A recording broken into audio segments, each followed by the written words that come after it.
Gérard Depardieu a eu plusieurs vies. Monstre sacré du cinéma, celui qui a pris la double nationalité franco-russe a connu de nombreuses histoires fortes au cours de sa vie sentimentale.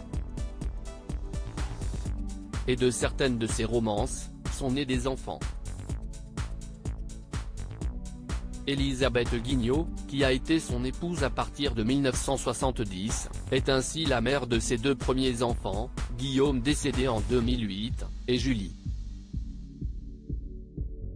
Puis, Gérard Depardieu goûte aux joies de la paternité une nouvelle fois avec Karine Sia, en accueillant une fille, Roxane. Après une idylle avec Carole Bouquet, la star de Cyrano partage la vie d'Hélène Bizot. Si est-elle qui est la mère de son fils Jean et elle se retrouve au casting d'une série très populaire.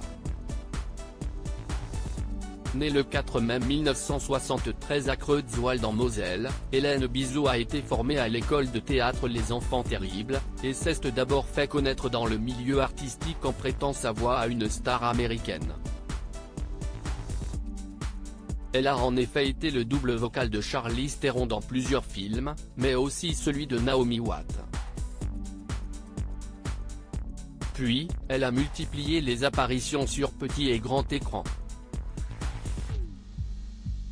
On a pu la voir aux côtés de Guillaume Canet dans Je règle mon pas sur le pas de mon père, mais aussi dans des séries comme Sous le soleil, Le Grand Patron, Les Cordiers, Juge et flic. Et depuis l'année 2020, l'ancienne compagne de Gérard Depardieu, mère de son fils Jean, bientôt 16 ans, est au casting de la série populaire Ainsi Grand Soleil. Dans le feuilleton de France Télévisions, Hélène Bizot incarne Aude, la mère d'Antonin. Avec son mari, Aude était à la tête de l'Escape Game qui a pris feu. Dans la vraie vie, son histoire d'amour avec Gérard Depardieu a duré près de 5 ans.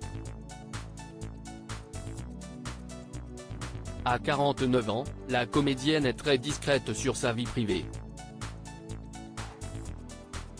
Celle qui a aussi doublé des jeux vidéo comme The Witcher 3, Wild Hunt et Ghost of Tsushima est aussi la productrice associée de la société Flic ou Voyou Productions. Quel père est-il pour Jean? Quid de la relation entre Gérard Depardieu et son fils Jean? Le monstre sacré n'évoque que rarement sa vie personnelle, et d'autant plus ses enfants. Il avait néanmoins fait une exception, en octobre 2020, en se livrant à Audrey Crespo-Mara pour 7 à 8, TF1. Comme je bouge tout le temps et que je ne peux pas l'emmener dans les bagages, je pense qu'il ne vaut mieux pas, parce que ça complique.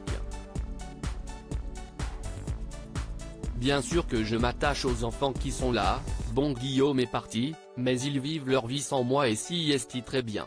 J'ai mon fils Jean qui est parfait et qui est un peu comme moi aussi, a-t-il admis.